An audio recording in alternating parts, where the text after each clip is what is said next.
मंत्र अथ हैनम् दैव्यः सत्यकामः पप्रच्छ सयो ह वै तद्भगवन् मनुष्येषु प्रायाणान्तम् ओंकारम् अभिध्यायेत कथमं वाव सतेन लोकं जयति इति तस्मै सहोवाच इति तस्मै सहोवाच एतद्वै सत्यकामा परञ्च ब्रह्म यद् ओंकारः तस्माद् विद्वान् एतेन एव आयतनेन एकतरम् अन्वेति। सत्यकामय प्रश्न पूछ्यो सह तयो ह वै तद्भगवन् मनुष्येषु प्रायाणान्तम। शंकराचार्य जी कहते हैं प्रायाणान्तम मरणान्तम। मरणान्तम એટલે કે મૃત્યુ પર્યંત। આ ઉપાસના છે ઉપરાણમની, પણ એ ઉપાસના કેવી છે? प्रायाणान्तम એટલે કે મૃત્યુ પર્યંત। મરણાંતમ યાવત જીવમિતિ। શંકરાચાર્યજી કહે છે જ્યાં સુધી જીવન છે ત્યાં સુધી મૃત્યુ પર્યંત એ શું કરી રહ્યો છે? ઓંકારમ અભિધ્યાયિત, એ ઓંકારની ઉપાસના કરે। જો એટલા માટે વેદાંત 1 કે 2 દિવસનો કેમ્પ નથી। આ સમજ 2 દિવસ વેદાંત ભણીએ એટલે આવડી નહીં। એટલે હવે પ્રશ્ન શું છે? प्रायाणांतम, ए प्रयाण करे त्या सुधी ए शू करे छे? ओंकारनी उपासना करे। आम एनु जीवन आ ओंकारनी उपासनाने समर्पित छे। आ प्रकारथी जेने जीवन व्यतीत कर्युं छे, ओंकारनी उपासना जेने करी छे। એટલે પ્રશ્ન થાય કે મૃત્યુ પછી એની ગતિ શું થશે? કોઈ પણ પુણ્ય કર્મ હોય એ પુણ્ય કર્મની ગતિ હોય। स्वर्ग काम, स्वर्ग ની ઈચ્છાથી દાન કરવામાં આવે, સ્વર્ગની ઈચ્છાથી અગ્નિહોત્ર કર્મ કરવામાં આવે। સમજો આ કળિયુગને એક વિશેષતા, કળિયુગમાં હંમેશા દ્રષ્ટ ફળનું મહત્વ, અદ્રષ્ટનું કોઈ ચિંતન કરતું જ નથી। એટલા માટે જ આજે લોકોને ધર્મનો પણ ડર નથી। કોઈ પણ કર્મ કરે, જૂઠું બોલીએ, હિંસા કરીએ, કેમ? કારણ કે ધન અને ભોગ મહત્વના। એટલે જૂઠું બોલવાનો વાંધો નથી। આપણે જયારે મોટા થતા ને ત્યારે જૂઠું બોલી લઈએ, ક્યારેક કંઈક દાનમાંથી ચોરી કરીએ અને પછી આપણને એમ કે જો આવું કરવાનું નહીં, પાપ લાગે। આજકાલના છોકરાઓને આપણે એવું કહીએ માને?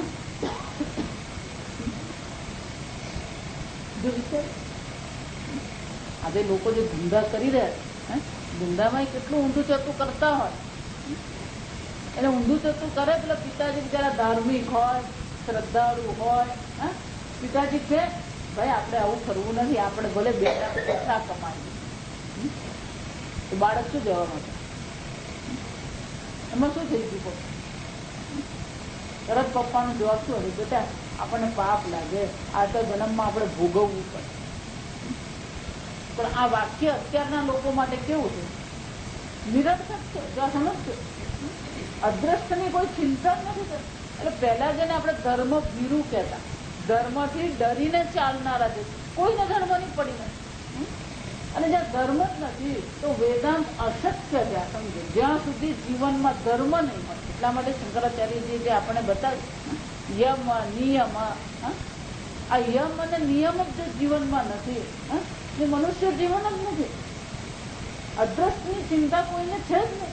કોઈ માનવા તૈયાર નથી. પાપ લાગે, પુણ્ય લાગે, મને ભોગ મળવો જોઈએ, મને ધનની કમાણી થવી જોઈએ, એ ધનથી મારે હોન્ડા સિટી લેવી. જો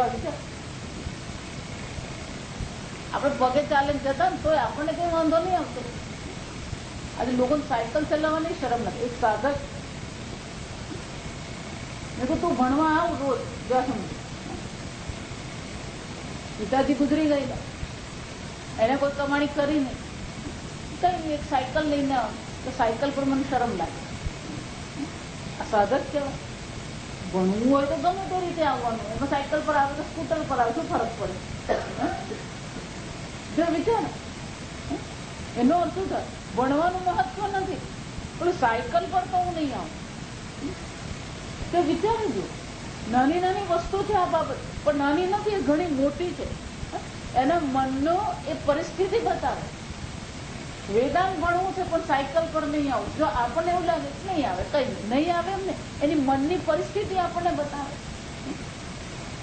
અત્યારે તો 10મા 11માં આવે, પપ્પા સ્કૂટી લઈ આપો, સાયકલ લઈને શરમ લાગે. જો વિચાર, એટલે મને બોમ્બેમાં પેલો નિયમ બનાવી દીધો કે સ્કૂટી સ્કૂલમાં લઈ જવાની જ નહીં. લઈ જાય તો સ્કૂલ વાળા શું કરે, એની ચાવી લઈ લે, માતા પિતાએ આવીને લઈ જવાનું. પણ આપણે લોકોએ અધર્મ કરવામાં આપણને કોઈ છોડ જ નથી. આ સમજ,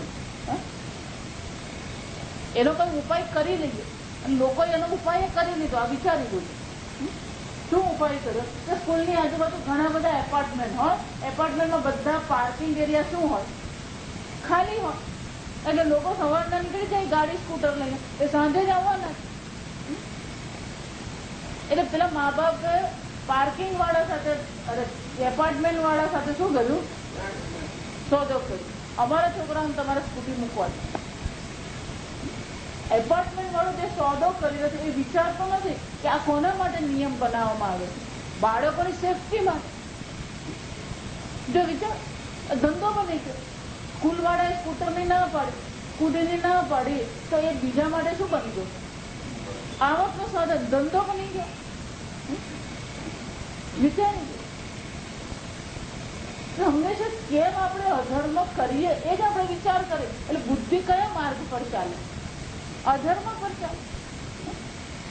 આ વિચારવું જોઈએ. નિયમ બનાવવામાં આવે, શાના માટે નિયમ બનાવે? આપણા માટે બનાવવામાં આવે. દિલ્હીમાં પેલો નિયમ છે, સ્કૂલના 500 મીટરના સર્કલમાં ક્યાંય પેપ્સી, કોક કે બ્રેડ કે સેન્ડવીચ કે એની લારી કેવું જોઈએ ગળી. કેમ? એટલે પેલો બાળકો સ્કૂલેથી છૂટે એટલે સેન્ડવીચ ખાઈને ઘરે જાય, એટલે ઘરે દાળ ભાત શાક ખાય જ નહીં. દાળ ભાત શાક ખાય નહીં, રોટલી નહીં ખાય, તેને પૌષ્ટિક આહાર મળે ને. એટલે બાળક પછી થોડું ચીડિયું થઈ જાય. જો આ સમજો, મોટે ભાગે બાળક જે ચીડિયું હોય ને આ ભૂખને કારણે અથવા અપોષણને કારણે. જો વિચારો, બાપા લાખોપતિ છે અને છોકરા અપોષણમાં જીવે છે. પરદેશના લોકો એને જ નવાઈ લાગે કે તમે આટલું બધું ધન જો તમારી પાસે હોય, આટલી બધી સગવડ હોય, તો તમારા બાળકોને પોષણ મળતું કેમ નથી? નાનું બાળક પણ ચીડિયું હોય ને તો એનું કારણ આ જ હોય. મોટે ભાગે 80-90% કારણ શું હોય? ક્યાં તો એને ભૂખ લાગી હોય અથવા એના શરીરને પૂરતું પોષણ મળતું નહીં. બાળકને તમે પૂરતું પોષણ આપો, એ પ્રસન્ન રહેવાનું જ છે. ધર્મ જરૂરી છે. અધર્મ ને અદ્રષ્ટ કોને કહેવાય? આ જન્મ પછી બીજો જન્મ છે, બીજા જન્મમાં પાપ પુણ્ય છે, નરક સ્વર્ગની ગતિ છે, એનું કોઈ ચિંતન જ નથી આ લોકો. અને અહીંયા પ્રશ્ન એ જ છે, જો આ સમજો, સંપૂર્ણ જીવનમાં ઓંકારમ અભિધ્યાયેત પ્રયાણાંત, મૃત્યુ પર્યંત એને જીવન કોને સમર્પિત કર્યું છે? ઓંકારની ઉપાસનામાં. ઓંકારની ઉપાસનામાં જ એને પોતાનું જીવન સમર્પિત કરી દીધું. શાના માટે? આ લોકમાં એને શું મળ્યું? જો વિચાર, આ લોકમાં તેને કઈ ધન કે કશું જ નથી મળવાનું.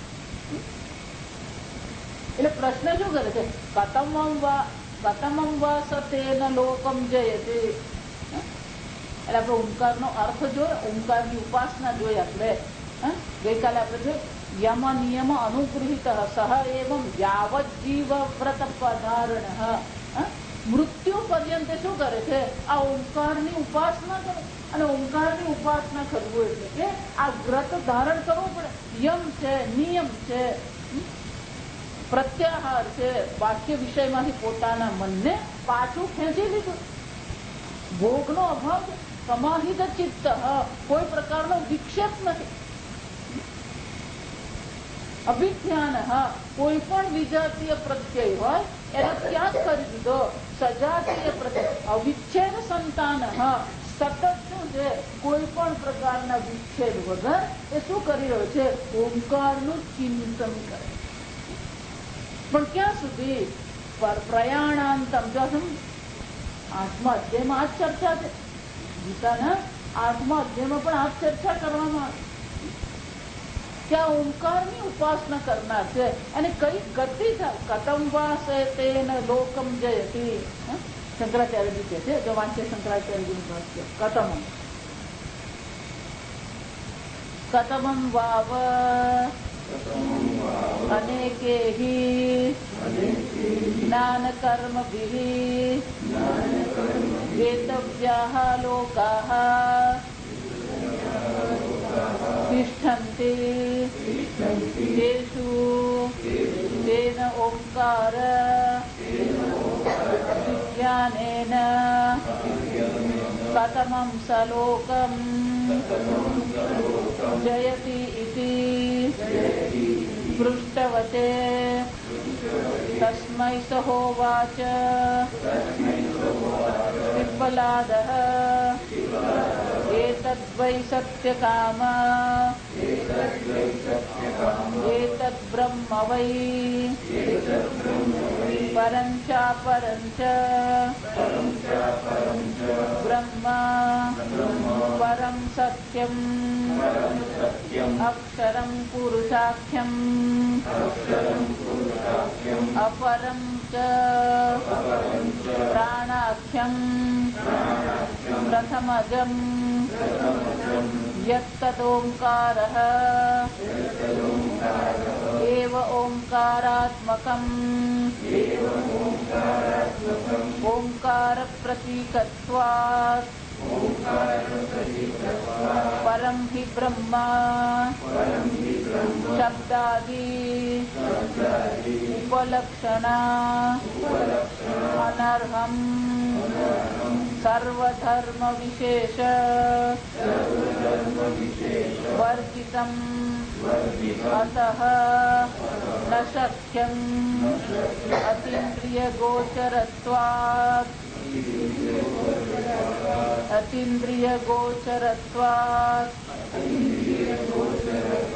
केवलेन मनसा अवगाहितुम् ओंकारे तु विष्णु आदि प्रतिमास्थानीये भक्त्या आवेशित ब्रह्मभावे यायिनां तत्प्रसीद इति अवगम्यते शास्त्रप्रामाण्यात् तथा परञ्च ब्रह्म. પીપળાદ મુનિને પ્રશ્ન પૂછવામાં આવ્યો, આ લોક કતમમ વૈ લોકમ જયતિ. જેણે આ પ્રકારથી પોતાનું જીવન ઓમકારને સમર્પિત કરી દીધું છે, જેના જીવનમાં ધર્મ છે પણ અર્થ અને કામને કોઈ મહત્વ નથી. કતમ લોકમ જયતિ, એને કયા લોકની પ્રાપ્તિ થાય છે, કયા લોક પર એ વિજય મેળવે છે.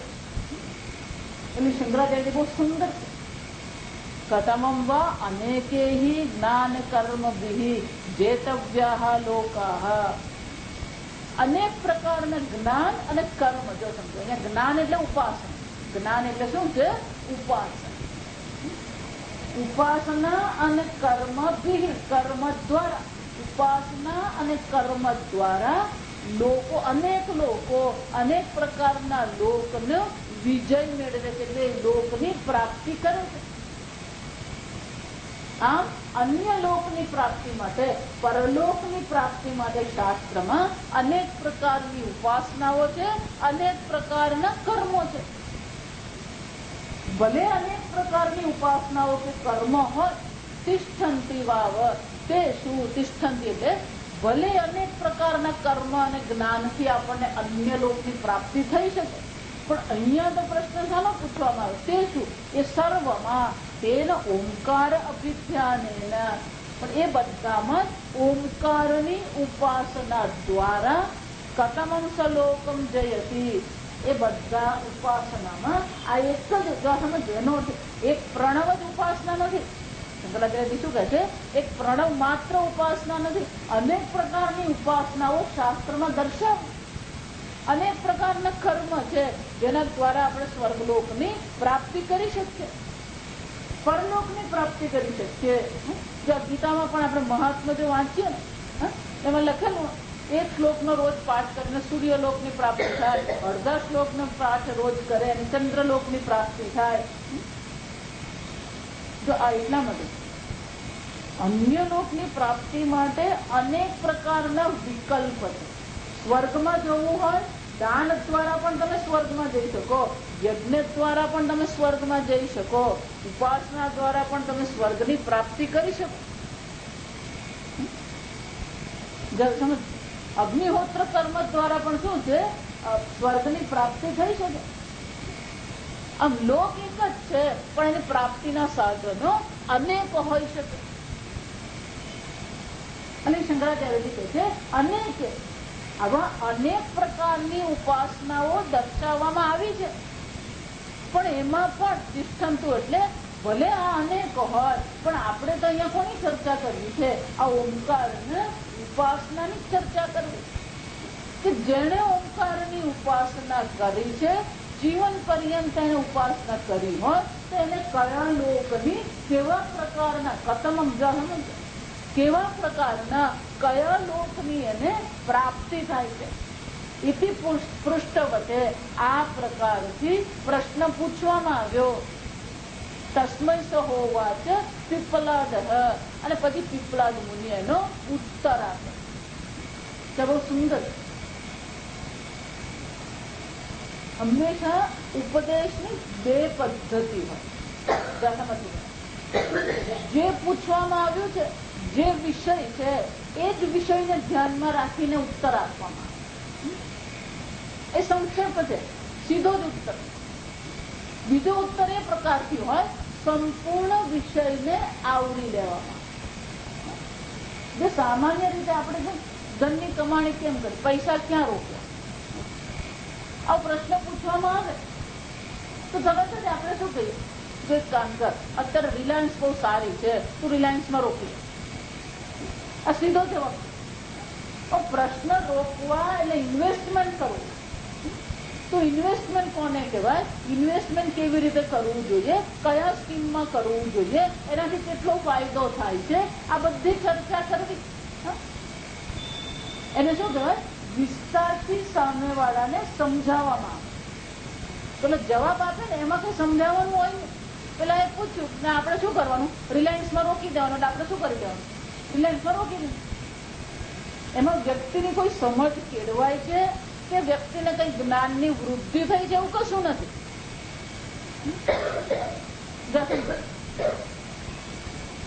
અર્જુને પણ ભગવાને પ્રશ્ન પૂછ્યો, સીધા પ્રજ્ઞસ્તુ કા ભાષા. ભગવાન ફક્ત સીધું વર્ણન કરી શક્યા તો ભગવાને 52-53 શ્લોકથી 72 શ્લોક સુધી શું કર્યું? 20 શ્લોકમાં સમજાવ્યું. કેમ? કે જીવનના દરેક પાસાને એમાં ભગવાન વણી લે છે. જ્ઞાનીનું જીવન કેવું હોવું જોઈએ એ 20 શ્લોકમાં બતાવ્યું. એટલે જ નહીં, આ જ્ઞાન નિષ્ઠા મેળવવામાં કયા કયા પ્રકારના વિઘ્નો આવી શકે, એ વિઘ્નોને આપણે કેમ પાર કરવા, એ પણ ભગવાને ત્યાં દર્શાવ્યું. અર્જુને તો ખાલી લક્ષણ જ પૂછેલા, લક્ષણ જ બતાવવાના હતા. પણ લક્ષણ બતાવ્યા ઉપરાંત ભગવાન એનો વિસ્તાર કરે છે કે આપણી સમજદારી કેળવાવી. જો એટલા મને વર્ષોથી એક વસ્તુ આ જીવન આપણું જે છે આધુનિક જીવનમાં લોકો બુદ્ધિ ઓછામાં ઓછી વાપરે. કંઈ પણ થયું જો આ સમજ, આપણે એને બહુ સામાન્ય માનીએ છીએ, આપણે એને બહુ સગવડ માનીએ. એ સગવડ નથી. આ સમજ આપણી બુદ્ધિને અટકાવવાનું કામ કરે અને કન્સલ્ટન્સી કહેવાય. કન્સલ્ટન્ટ કરવું એટલે શું છે? રોગ થાય છે, ડોક્ટરને ત્યાં જાય, દવા આપી, વાત પછી કઈક વકીલનો પ્રોબ્લેમ થયો, વકીલને ત્યાં ગયા, વકીલે સલાહ આપી, વાત પછી વકીલાત શું છે, વકીલાતમાં શું થાય છે, કેસ કેવી રીતે માંડવામાં આવે, એમાં કયા કયા કાયદા, આપણે કોઈ જાણવાની ચિંતા જ નથી. તાવ આવી ગયો, પેટમાં દુખે છે, ડોક્ટરને ત્યાં ગયા, દવા લઈ આવી, પણ કેમ પેટમાં દુખ્યું, તાવ કેમ આવ્યો, એનું કારણ શું છે, એનો ઉપાય આપણે કોઈ વિચાર નથી કરતા. સમજ, ઘર બનાવવું છે, આપણે કોઈ વિચાર કરવાનો જ નહીં. શું કરવાનું? પેલો આર્કિટેક્ટને રોકી લેવાનું.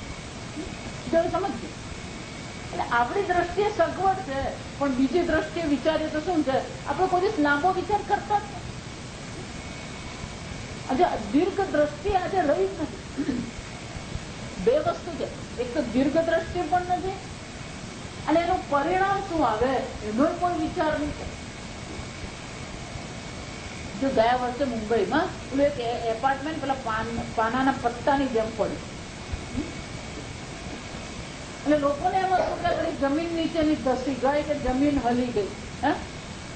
પણ ખરેખર શું થયું? પેલું 8 માળનું એપાર્ટમેન્ટ હતું, લોકોએ પોતપોતાની રીતે દિવાલો ખસેડી નાખેલી. આપણને એમ લાગે કે આ થાંભલા જે છે, જો સમજ પિલર, આપણે થાંભલાથી જ એપાર્ટમેન્ટ, થાંભલા એટલાથી એપાર્ટમેન્ટ નહીં ઉભું રહે, એના માટે એની દિવાલો પણ જરૂરી છે. કેટલાય પેલી બાલ્કનની દિવાલ તોડીને બહાર દિવાલ કરી દીધી, કેટલાકે પેલું કિચનની દિવાલ તોડી નાખીને ત્યાં આગળ એક્સટેન્શન કરી નાખ્યું. જો વિચાર એનું શું કહેવાય, એનું પરિણામ શું આવશે એનો વિચાર કરવામાં આવતો જ નથી. અને પછી જયારે એપાર્ટમેન્ટ તૂટી જાય ત્યારે 25 લોકોને શું કરવામાં આવે? દોષારોપણ કરવામાં આવે. તમે કોઈ પણ કર્મ કરો એનું પરિણામનો વિચાર કરો. જો એટલે હું હંમેશા મજાક નથી હું કરું, આપણે કબાટમાંથી ફાઇલ પણ કાઢી તો બીજી 5 પડે, એનો અર્થ શું કરું? હું આ કાઢીશ તો આ પડે એવી શક્યતા છે.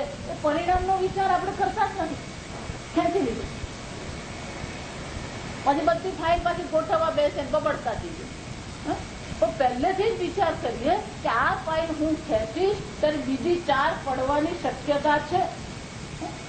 સમજજો. અને નાની નાની વસ્તુ એટલા મળે ધ્યાન કરવું હોય તો જો આટલી નાની નાની સાવધાન તો જો આપણા જીવનમાં નહીં હોય, પરિણામનો વિચાર જ જો નહીં હોય તો પછી આ શક્ય જ નથી. એટલે કે હું આજકાલ બધા ધ્યાનના અનેક પ્રકારના રાફડા નીકળેલા છે, પણ એમાં એક વ્યક્તિને જુઓ ને તો કોઈ કઈ વ્યવસ્થિત દેખાય નહીં. એ ચાલવામાં 4 જગ્યાએ ઠોકાય, બોલવામાં 4 જગ્યાએ ભૂલ કરતો. સાવધાનતાની જરૂર, જ્યાં મને નિયમની જરૂર સમજ બહુ જરૂરી છે. એટલા માટે આપણે બુદ્ધિ વાપરવાનું બંધ કરી દીધું. કોઈ પણ જો કપડા પણ હોય ને, રેડીમેડ કપડા મળે એટલે આપણે વિચારવાનું કેવા પ્રકારનું આપણે પહેરવું છે, વિચારવાનું થોડું તૈયાર જ લાવી રેડીમેડ. સગવડતા વધી, પણ સગવડતાની સાથે સાથે બુદ્ધિનો ઉપયોગ શું થઈ ગયો? ઓછો થઈ ગયો. બુદ્ધિ વાપરવાની જ નથી. રેફ્રિજરેટર આવ્યું ને એટલે લોકો વાપરવા માંડે છે, સમજ. પણ કેમ ચાલે છે, કેવી રીતે ચાલવું જોઈએ અને ક્યાં મૂકવું જોઈએ કોઈ ચિંતા નથી. ભલે થોડો લાંબુ 5 પાનાનું ચોપડી આપી દો, એ વાંચવાની ખોલવાની આપણે ચિંતા જ નથી. અને આજકાલના બધી લોકોને ખબર કે આપણું અંગ્રેજી નામે વાંચે ને એટલે ગુજરાતી મૂકેલ હિન્દીમાં, એને આપણે વાંચવાનું, એ ભલે ગુજરાતી લખી દો. જો સમજ, રેફ્રિજરેટર વાપરવું એ પણ એક કળા છે. ઓછામાં ઓછો વીજળી કેમ ખર્ચાય એનો વિચાર આપણે કરવો જોઈએ. આપણે પેલો બારણું ખોલે, પેલો ફોન પર વાત કરતો જાય, પેલું બારણું ખુલ્લું છે, સમજ. તમે 1 જ મિનિટ બારણું ખુલ્લું રાખો, જો 1 મિનિટ 30 સેકન્ડ પણ તમે બારણું ફ્રીજનું ખુલ્લું રાખો ને તો અડધો કલાક જેટલું એને પછી વધારે કામ કરવું પડે કોમ્પ્રેસ. આપણે તો આમ બારણું ખોલે પછી શાકભાજી કાઢે બધું આ જોવા જેવું, કોઈ વિચાર નહીં મળે. એટલી વીજળી શું થાય વધારે ખર્ચાય. કોઈ પણ જગ્યાએ તમે રેફ્રિજરેટર મૂકો ક્યારેય ગરમની જગ્યા હોય ને ત્યાં રેફ્રિજરેટર નહીં મુકાય, કારણ કે એટલું એને વધારે કામ કરવું પડે. તડકો એના પર ડાયરેક્ટ પડતો હોય. આપણે આવું કે એનો હજુ અક્કલ વાપરવી જ નથી આપણે. આ વિચાર એટલા માટે આ કન્સલ્ટન્સી છે ને એ યુઝલેસ વસ્તુ બધી જ વસ્તુમાં. પેલો ડોક્ટર વકીલને પકડે, વકીલ ડોક્ટરને પકડે, ડોક્ટર આર્કિટેક્ટને પકડે, આર્કિટેક્ટ ડોક્ટરને પકડે. આજે વિચાર સારી વસ્તુ છે, કન્સલ્ટન્ટ છે સારી વસ્તુ, પણ જે કરી રહ્યા છે એને વિશેની આપણે પણ શું કરીએ? સમજ જાણકારી હોવી જોઈએ, આપણે માહિતી હોવી જોઈએ. અને આજકાલના પેલા ડોક્ટર તું તારે ત્યાં ને હું બધું સંભાળી ગયો. અને પેલા નહીં પડી નહીં હોય, જો તમે જેને એમ થાય પણ તારી ફાઇલ કાંચું બતાવશે નહીં ખબર, એ તો ડોક્ટર દવા આપી એમ કીધું કે પથરી છે ને વાત થઈ ગઈ. તો પથરી છે કેમ છે એની સારવાર શું કઈ જો સમજ આપણને એવું લાગે કે આ જરૂરી, આ જાણકારી જરૂરી છે. કેમ? કારણ કે ગઈકાલે કીધું ને પેલું ચપ્પુ ધારદાર બનાવવું પડે તો પછી એક કામ લાગે. એમ બુદ્ધિ પણ આપણી કેવી હોવી જોઈએ? તેજસ્વી ધારદાર હોવી જોઈએ. પણ તેજસ્વી ક્યારે થાય? જો ચપ્પુ મૂકી રાખે. ફિલ્માન એટલા માટે બહુ સરસ છે, you rest you rust. Rest એટલે શું છે? આરામ કરો. જો તમે તમારી બુદ્ધિને વાપરશો જ નહીં, બુદ્ધિને આરામ આપશો તો બુદ્ધિ શું થશે? રસ્ટ એટલે કટાઈ જાય. ચપ્પુ વાપરીએ ને એમ સારું રહે, ચમકતું રહે, ધારદાર રહે. ચપ્પુ વાપરવાનું મન કરી દે તો શું થઈ જાય? કટાઈ જાય. એમ આપણે બુદ્ધિ ક્યાં સુધી વાપરીએ? તમે વિચારી દીધું આપણે બુદ્ધિ ક્યાં સુધી વાપરીએ? પેલો ભણે ગણે ત્યાં સુધી બુદ્ધિ વપરાય, નોકરી મળે ને ત્યાં સુધી બુદ્ધિ વપરાય, પરણે ત્યાં સુધી બુદ્ધિ વપરાય, છોકરાઓ થાય બસ પછી શું છે? બુદ્ધિ વાપરવાનું. પેલા ઘેટાની ઘરડની જેમ શું છે? ચાલે પેલા છોકરાને એડમિશન કરાવ્યું, મારા છોકરાને એડમિશન કરાવ્યું. નોકરીમાં કેવું છે? એક નોકરીનું કામ છે, રોજનું જ કામ છે, એ ફિક્સ થઈ જ છે. પછી એનાથી વધારે બુદ્ધિ વાપરવાની હોય ને. એટલે અમારા સ્વામી અમને છે એટલા માટે કે પેલો પરણે નોકરી મળે અને પરમાનન્ટ નોકરી થઈ જાય પછી એની બુદ્ધિ શું થઈ જાય? બુદ્ધિ ચાલુ જ નથી. ત્યાં સમજો સતત આપણા બુદ્ધિને વાપરવાનો, આપણે ઉપયોગ કરવાનો પ્રયત્ન કરવો પડે. બુદ્ધિનો ઉપયોગ એવું નથી કે અત્યારે આ જ હતું બધું. ઓછામાં ઓછી બુદ્ધિથી આપણે જીવવાનો પ્રયત્ન કરીએ. ઓછામાં ઓછી એટલે સ્વામી જેવું કે આજકાલ લોકોને વિચાર કરવાની એલર્જી. એટલા માટે આ બધા પ્રકારના ધ્યાન કેમ ચાલી રહ્યા છે? કે પેલો વિચાર કરતો જ નથી. વિચાર કરે ને તો બધા ધ્યાન બંધ થઈ જાય. આ સમજ ગુરુજીને ખબર છે કે આ વિચારવાનો નથી, એટલે એને ફાયદો જ છે. વિચાર કરવો પડે. ઓમકારનું ધ્યાન કરવું છે તો ઓમકારનું ધ્યાન કોને કહેવાય આપણે જોયું. બુદ્ધિનો ઉપયોગ છે. એટલા માટે સુરસ્ય ધારા નિશી થયા. કઠોપનિષદમાં યમરાજે શું કહી ગયા? સુરસ્ય ધારા. સુરસ્ય ધારા એટલે તલવારની ધાર પર ચાલવા જેવું. એટલું જ નિશી થયા. જેમ પેલું ચપ્પુને આપણે ધારદાર બનાવે ને ઘસી, એમ એની બુદ્ધિ પણ કેવી છે? તેજસ્વી છે. દૃશ્યતે તો અગ્રયા સૂક્ષ્મયા બુદ્ધિયા. કેવી બુદ્ધિ થી? જે સૂક્ષ્મ બુદ્ધિ છે. અગ્રયા જે તેજસ્વી ધારદાર છે. અગ્રય એટલે ધારદાર બુદ્ધિ છે, તેજસ્વીતા. આવી બુદ્ધિથી શું થાય? એ જયારે વિચારવાનું જ આપણે બંધ કરી દીધું હોય, એટલે વિચારવાનું બંધ હોય પછી પેલું વેદાંત ચાલે ને. તમે અને આપણને એવું લાગતું ને કે ના વેદાંત પણ ઘણા લોકો આવે, એ લોકો આવે ને એ ટાઈમ પાસ કરવા જ આવતા, એ બધા નિવૃત્ત લોકો ત્યાં શાના માટે જતા હોય? ઘરે ઘરે બેસીને શું કરવાનું? એના કરતા ચાલો ને વેદાંત માંથી બીજી કેટેગરી છે.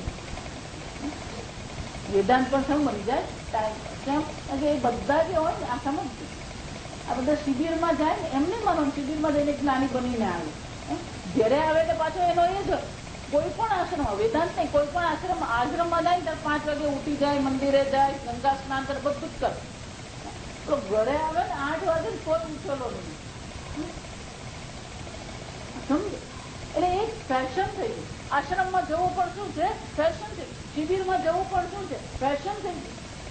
એટલું જ નહીં, હવે તો વેદાંત જો આ બીજું એ હવે તો વેદાંત પણ એટલે અહંકાર કરવાની જરૂર નથી. તાર વેદાંતમાં કેટલું ઉતર્યું. એટલે ચિન્માનંદ એવું કહેતા, આપણા વિરદાત્માનંદજી પ્રત્યેક બધા છે ને, એ બધા જયારે ભણતા હતા પૂજ્ય સ્વામીજી પાસે ભણતા હતા,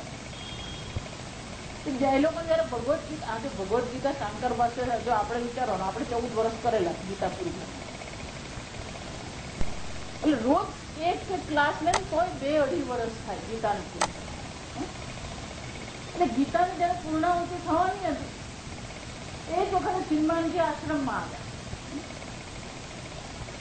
એટલે 2 વિદ્યાર્થીઓ, આ બધે ઉત્સાહી કાર્યકરો હોય સમજવા, એટલે 2 વિદ્યાર્થીઓ ચિન્માનજી પાસે જઈને સત્સંગમાં બેઠા, સ્વામીજી આવતીકાલે ગીતા પૂરી છે, we are going to finish Gita.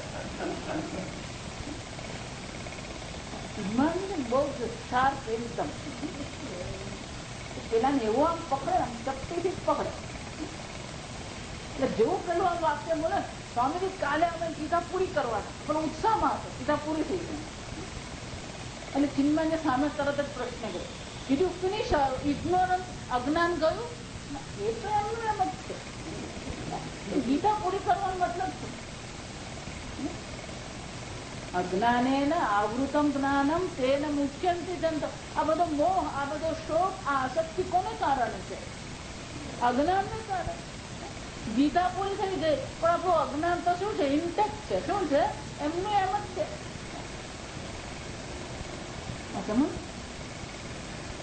આપણી બુદ્ધિ કેટલી તેજસ્વી બની, કેટલા ચિંતન કરી શકીએ, જરૂરી છે આ સમજવાનું. અને એટલા માટે વેદાંત સીધો જવાબ નહીં આપે. જો સમજો, પાછા આવી જાય, જો કોઈ પણ પ્રશ્ન પૂછવામાં આવે એનો વિસ્તારપૂર્વક જવાબ આપવામાં આવે. એટલું જ નહીં, એ વિસ્તારપૂર્વક એટલા માટે આપવામાં આવે કે શિષ્યના મનમાં એ સંપૂર્ણ વિષય શું હોવો જોઈએ? સ્પષ્ટ હોવો. એટલે શંકરાચાર્યજી એટલા માટે જ કીધું, અને કે જ્ઞાન કર્મ વિધિ લોકા, અનેક લોકો અનેક પ્રકારના ઉપાસના અને કર્મ દ્વારા અનેક લોકોની પ્રાપ્તિ કરે છે.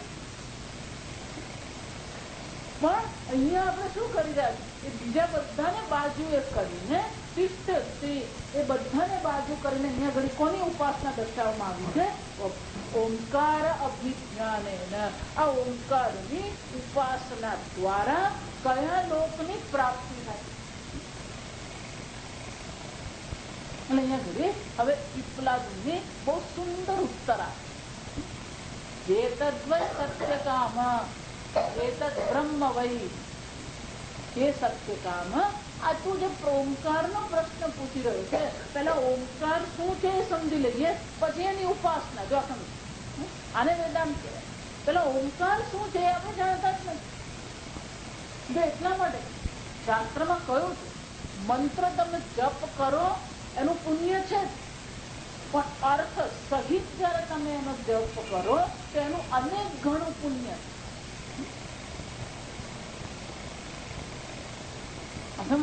બીજું, નિયમથી કરો તો એનું પણ અનેક ઘણું. જો વિચાર, આપણે બધાને, બહુ સીધું સાધું સ્થૂળ દ્રષ્ટાંત આપે, આપણે બધાને પેલી કામવાળી આવે, એને રવિવારની રજા પણ નહીં હોય, એને 15મી ઓગસ્ટની રજા નહીં.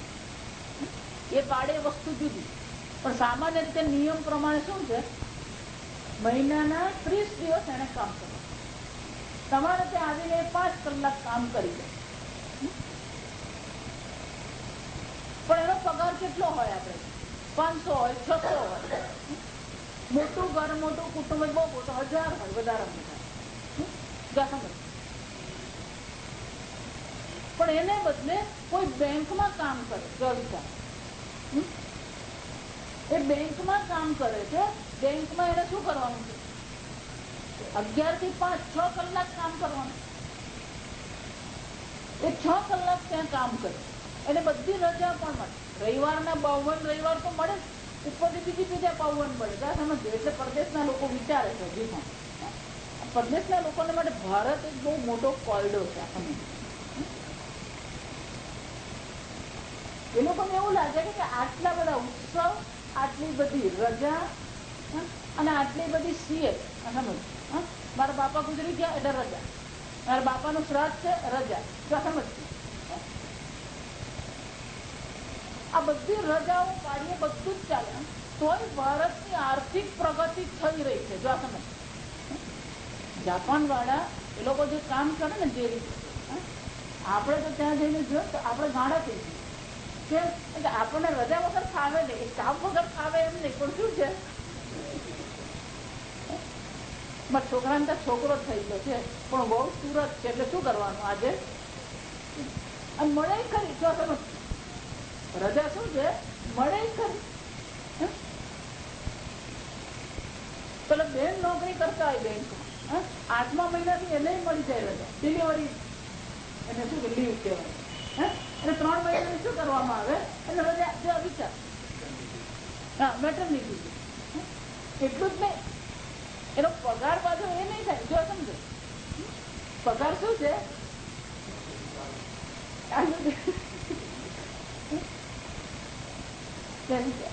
આટલી બધી રજા મળે, 6 કલાક કામ કરવાનું, પણ એનો પગાર કેટલો હોય? 500 રૂપિયા, 5000 હોય. આ સમજ. પેલાનો 500 હોય, પણ આનો પગાર કેટલો હોય? હા, પાછું પીએફ મળે, પેન્શન મળે, ગ્રેજ્યુએટી. આ જો સમજ. 5000. કેમ? 10 ગણો પગાર છે. જ્યાં સમજજો બરાબર. આ બહુ સમજવા જેવી વસ્તુ. પેલા 500 જ મળે. આ સમજ. અને આને 5000 પગાર મળે. કેમ? એટલે બુદ્ધિ વાપરવાની છે. આપણને આ બધી વસ્તુ સામાન્ય લાગે, સમજો. પણ વેદાંતમાં બધા દ્રષ્ટાંત બહુ કામના છે. આપણે કોઈ આવો વિચારે નહીં કરીએ. જો વિચાર કેમ એવું છે? જ્ઞાન પણ નહીં. જો સમજ કઈ ને પછી ખબર પડશે. પેલાને બંધાયેલો છે. 11 થી 5 શું છે? સમર્પિત છે. 11 થી 5 મારી શું છે? બેંકમાં નોકરી કરું. સમજ. પરમાનન્ટ જોબ એનો અર્થ શું થયો? એ બંધાયેલો છે. અને એને પોતે પોતાને બંધનમાં નાખેલું છે કે 11 થી 5 મારી શું છે? કર્તવ્ય છે. પેલી તો આવે ને કોઈ શિક્ષણ નહીં આવે ને તો ઉપકાર જ મારવાનો ભગવાન. એટલે એ બંધનમાં નથી. એને કોઈ પરમાનન્ટ નથી. એને તો પરમાનન્ટ જોબ નહીં કરે. ઈચ્છા થાય ત્યારે તમારું ઘર નોકરી છોડી નહીં જતો, બાજુવાળાને ત્યાં કામે લાગી જાય. જો સમજ. એટલે કોઈ નિષ્ઠા નથી, નિયમ નથી, નિષ્ઠા નથી. જો બેંકમાં નોકરી કરતો હોય એટલે પછી એ શું કરે? એ બેંકમાં જ એની નોકરી ચાલુ. 11 થી 5 બેંક. એટલે એ માણસને શોધવો હોય તો 11 થી 5 શોધવાનો હોય તો ક્યાં શોધવાનું? બેંકમાં. પણ આ બેનને ઓછવી હોય તો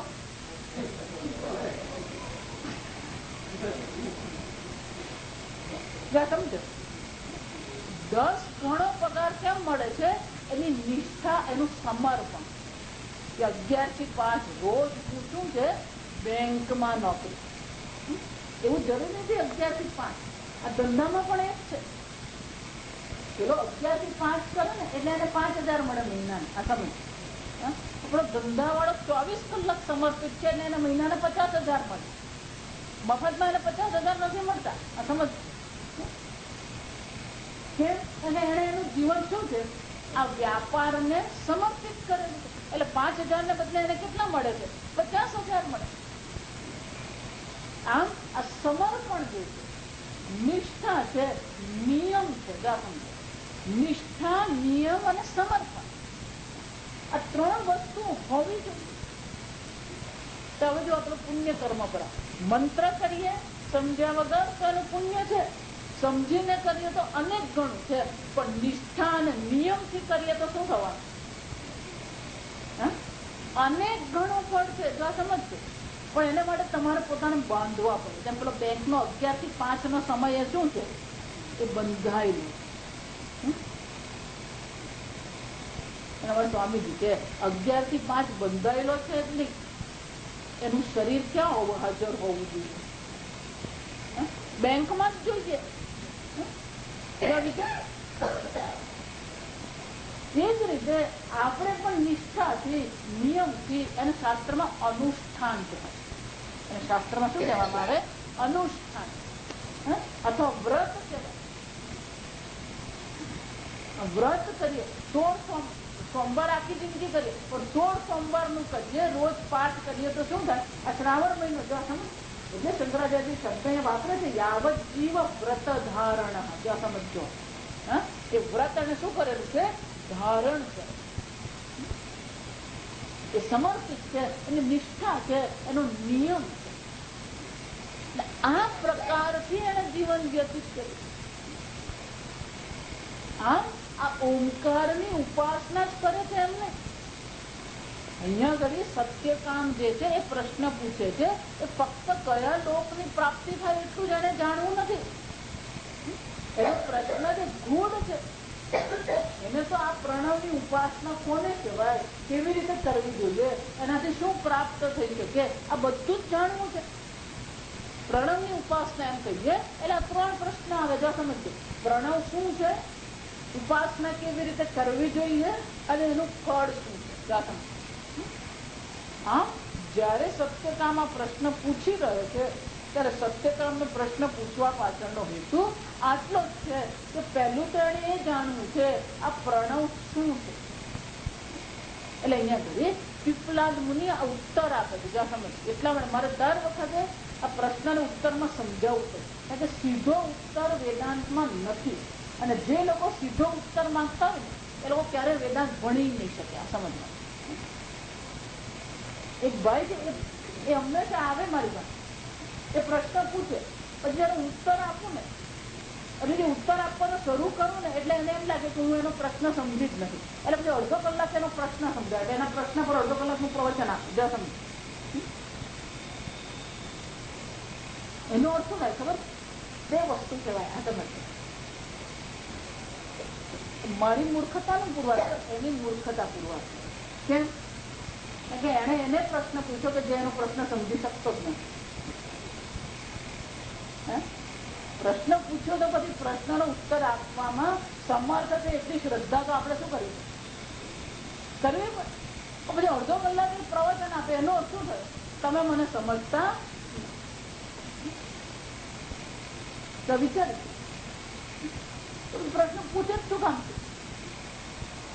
એટલે હું હંમેશા એને એમ કહું કે તારે સાંભળવું ને તો તારે મને પ્રશ્ન પૂછવાનો, નહીં તો તારે શું છે પ્રશ્ન પૂછવાનો. એટલે એનો પ્રશ્ન સમજાવ નહીં ને એમ ને હું આમ કહેવા માંગુ, નહીં ને હું આમ પૂછવા માંગુ. જો વિચાર અઘરું છે. સમજ એટલે અહીંયા ઘડી એક વાર પીપલાદ મુનિ બોલવાનું શરૂ કરે પછી પેલો સત્યકામ સમજાવતો નથી મારો પ્રશ્ન હું એ ચૂપચાપ શું કરે છે સાંભળે. અર્જુને પણ એક વાર પ્રશ્ન પૂછી લીધો પછી ભગવાન જે ઉત્તર આપે એ શું કરે છે એ સાંભળે. એવું નથી કે તમારો પ્રશ્નનો ઉત્તર આપવામાં નથી. જો અર્જુને કીધું તદેકમ વદ નિશ્ચિત કે 1 માં 2 માંથી એક જ ભગવાન કહો જ્ઞાન કે કરવું. મારે આત્મજ્ઞાન મેળવવું છે, મારે કર્તવ્યનું પાલન કરવું, એક જ ભગવાન કહો.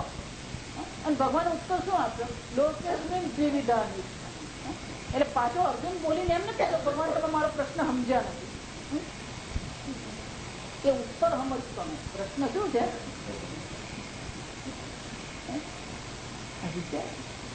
એટલા માટે દર વખતે આ પ્રશ્ન ઉત્તર આવે ને ત્યારે મારે આ બધાને સમજાવવું પડે. વેદાંત તમે સમજો ને વાંચો એટલું સરળ નથી. એટલે અહીંયા સત્ય કામને પીપલાદ મુનિ ઉત્તર આપી રહ્યા.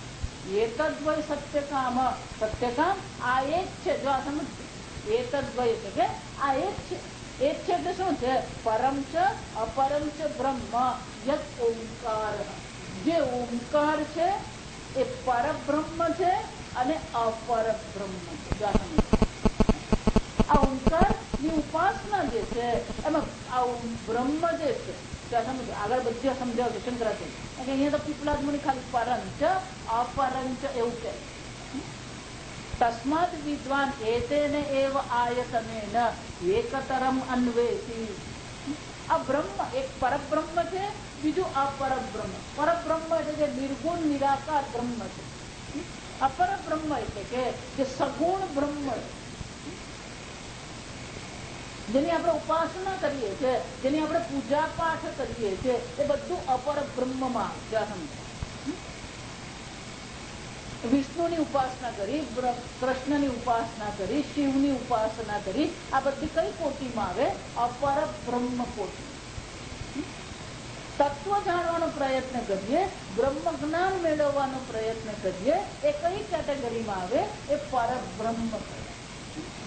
એટલે કેટલા જ મુનિ છે આ ઓમકાર છે, યદ ઓમકાર. જે ઓમકાર છે એ પરબ્રહ્મ પણ છે, અપરબ્રહ્મ પણ. એનો શું થયો? ઓમકાર ની ઉપાસના બે પ્રકારથી થઈ શકે. એને પરબ્રહ્મ તરીકે પણ ઓમકાર ની પ્રણવ ની ઉપાસના થઈ શકે, અપરબ્રહ્મ તરીકે પણ પ્રણવ ની ઉપાસના કરી શકાય. અને એટલા માટે પછી કે છે તસ્માત, એટલા માટે જો મંત્ર જો તસ્માત એટલા માટે વિદ્વાન એતેન એવ આયતનેન, આ આયતનેન આ ઉપાસના દ્વારા એકતરમ અન્વે.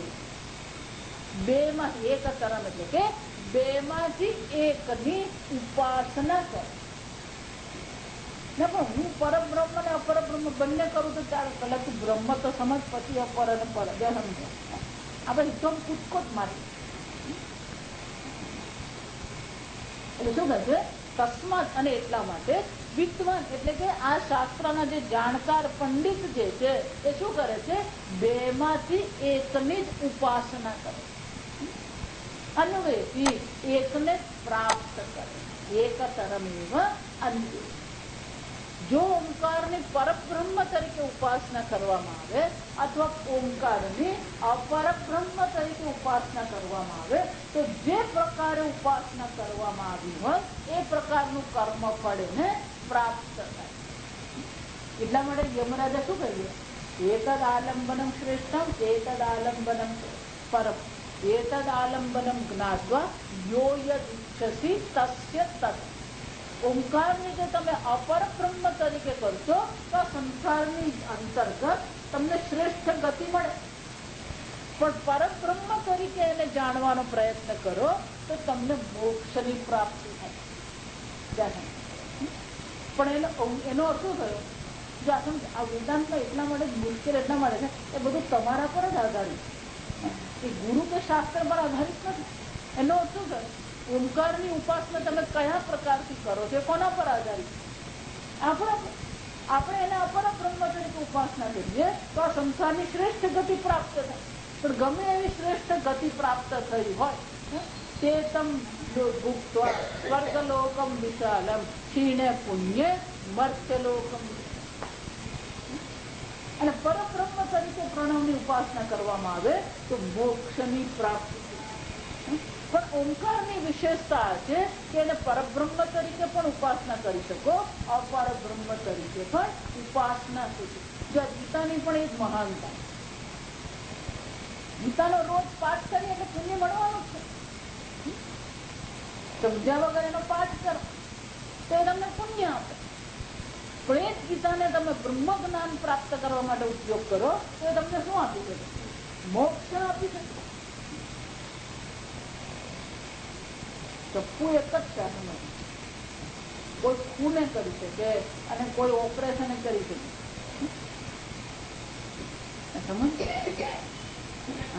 ગીતા પણ એક છે.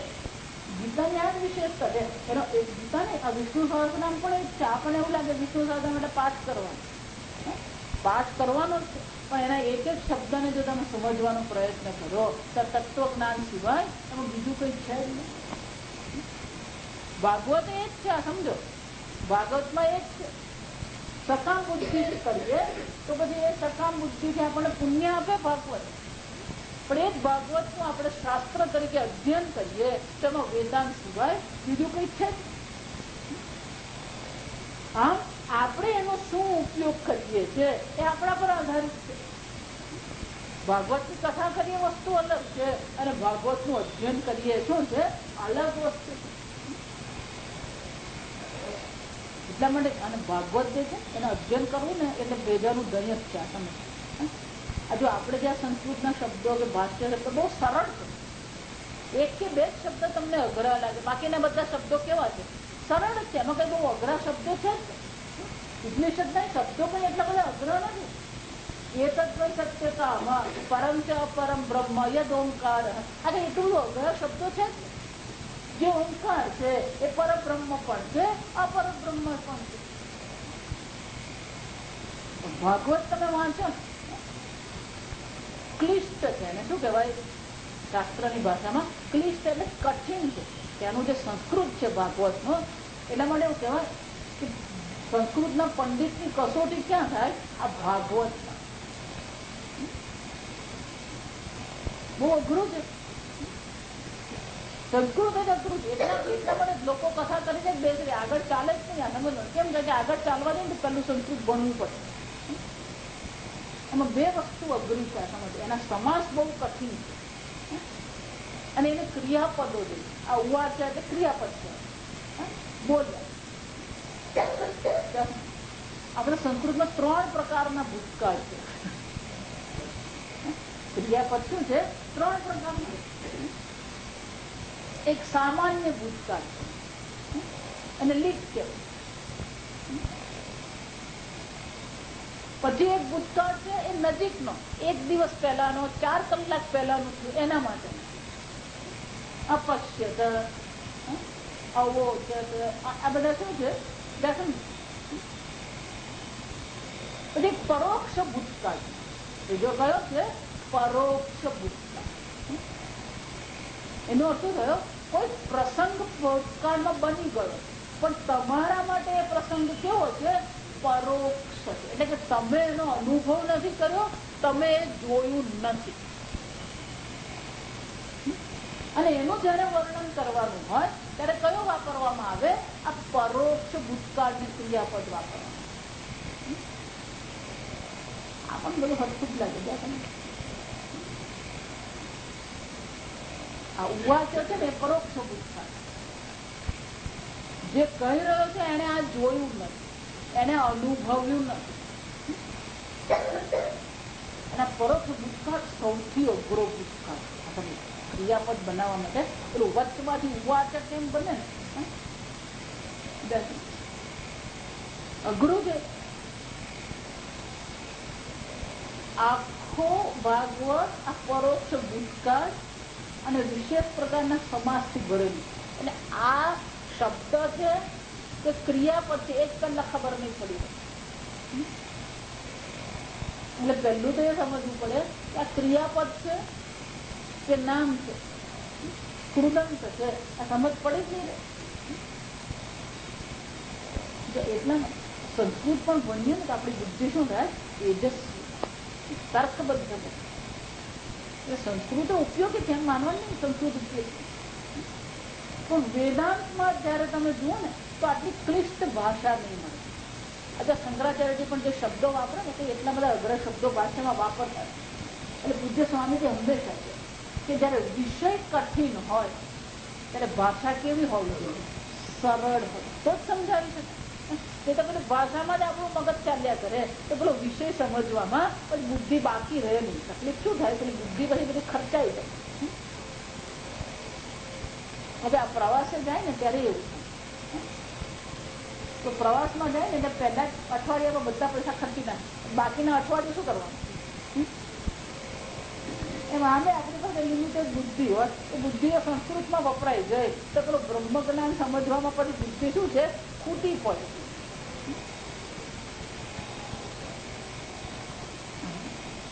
જેટલો વિષય અઘરો હોય એટલી ભાષા પણ શું બની જાય? સરળ બની જાય. ભાષા બહુ સરળ છે, તો ભાષા સરળ હોવાથી અર્થ એનો કોઈ સરળ નથી. એટલા માટે શંકરાચાર્યજીને ભાષ્ય માટે બહુ સુંદર શબ્દ વાપરવાનો, પ્રસન્ન ગાંભીર્ય છે.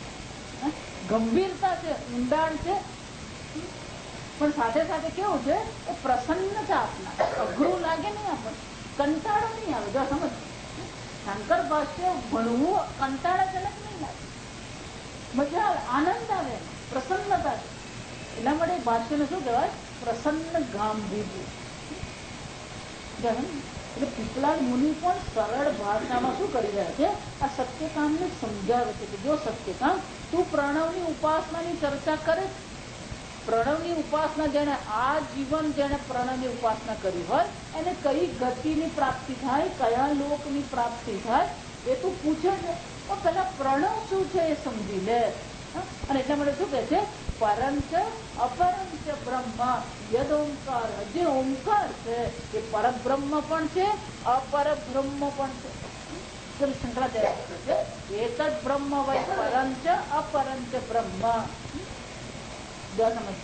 પરમ ને અપરમ ઓમકાર નું નથી આ સમજવાનું. બ્રહ્મ બે છે, પર અને બ્રહ્મ બે એમ નહીં પાડું આ સમજવું.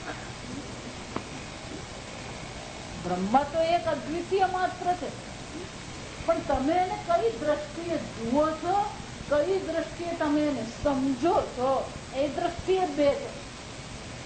બ્રહ્મ બે નથી, એક જ વય બ્રહ્મ. આ બ્રહ્મ જે છે પરબ્રહ્મ છે, અપરબ્રહ્મ.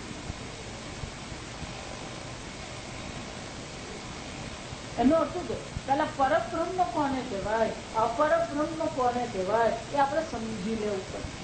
એટલે શંકરાચાર્યજી આપણે દર્શાવે કે પરબ્રહ્મ શું છે. એટલે શું કહે છે? પરમ સત્યમ અક્ષર. આ પરબ્રહ્મ શું છે? સત્ય છે. સત્ય એટલે કેવું છે? નિર્વિકારી. અક્ષરમ જેનો ક્યારેય ક્ષય થતો જ નથી. ક્ષય પણ ત્રણ પ્રકારના. ક્ષય પણ શું છે? ત્રણ પ્રકારના. શરીરનું કોઈ અંગ તૂટી જાય ક્ષતિ કહેવામાં. હાથ તૂટી ગયો હોય, પગ તૂટી ગયો હોય, આંખને નુકસાન થાય એટલે ક્ષતિ કહેવાય આપણે ગુજરાતીમાં. એક અંગ આપણે જોયું એને પણ ક્ષર કહેવામાં. વસ્તુનો નાશ થઈ જાય એને પણ શું કહેવામાં આવે? ક્ષર કહેવાય. કોઈ સંબંધીનો મરી જાય તો આપણે શું કહીએ? કઈ ગુમાવવા. સંબંધ, ધન ગુમાવીએ, સંબંધ ગુમાવીએ, એને પણ ક્ષર કહેવાય. ગુમાવવું. અંગ ઉપાંગ છે, સમજવું, નાશ છે અને સંબંધ. આ ત્રણ દ્રષ્ટિએ ક્ષર છે. તો કે બ્રહ્મમાં બ્રહ્મ અક્ષર છે એનો અર્થ શું થાય? બ્રહ્મને કોઈ અંગ ઉપાંગ નથી, સર્વવ્યાપી. સર્વવ્યાપી ને અવયવ નહીં હોય. બ્રહ્મ કેવું છે? નિરવયવ. જો નિરવયવ છે તો એ પ્રકારનો ક્ષય એને શક્ય નથી. બ્રહ્મનો નાશ થઈ શકે એ સત્ય છે, એનો નાશ પણ થઈ શકે. નૈનમ ચિંદંતી શસ્ત્રાણી નૈનમ દહતી પાવ. એટલું જ ને, બ્રહ્મને કોઈની સાથે સંબંધ છે તેમ એક અદ્વિતીય. એટલે કોઈ પણ પ્રકારનો ક્ષય, કોઈ પણ પ્રકારનું ગુમાવવું એ બ્રહ્મ માટે શક્ય. બ્રહ્મ એટલે તમે. બ્રહ્મ એટલે આપણે ત્રીજા લોકમાં નહીં જોવા. બ્રહ્મ કેવું છે? પરબ્રહ્મ એટલે શું છે? જે સત્ય છે, જે અક્ષર છે. સત્યમ અક્ષરમ પુરુષાખ્યમ. એનું નામ શું છે? પુરુષ. આખ્યમ એટલે કે એ પુરુષ તરીકે નામ. એ પુરુષ એટલે શું છે? પૂર્ણત્વ પુરુષ. એ પૂર્ણ છે, કોઈ પણ પ્રકારની મર્યાદા રહિત એ પૂર્ણ બ્રહ્મ. પુરુષના પુરુષ સર્વવ્યાપી બ્રહ્મ છે, પૂર્ણ છે. પણ એની ઉપલબ્ધિ ક્યાં થાય છે? સ્ફુરતિ સ્વયં પરમ પૂર્ણ સત. એ પૂર્ણ સત જે છે એ પૂર્ણ બ્રહ્મ છે, ક્યાં ઉપલબ્ધ થઈ રહ્યો છે? સર્વની બુદ્ધિમાં, સર્વના હૃદયમાં ઉપલબ્ધ. કયા પ્રકારથી? અહમ અહંતયા, આ હું તરીકે જે બ્રહ્મ ઉપલબ્ધ થઈ રહ્યો. ભગવાન પણ કહે છે નવદ્વારે પૂરે દેવી. આત્મા શું છે? આ નવદ્વાર રૂપી નગરીમાં રહે, નગર સ્વામી છે. પુરુષયના પુરુષ પૂર્ણત્વાત પુરુષ પૂરયતિ સર્વાન ઇતિ પુરુષ. ત્રીજો બહુ મજાનો. પૂરયતિ સર્વાન, સર્વને જે પૂર્ણ બનાવે. શૂન્ય એમ કહીએ ને, શૂન્યના સંસ્કૃતમાં અર્થ થાય પવિત્ર.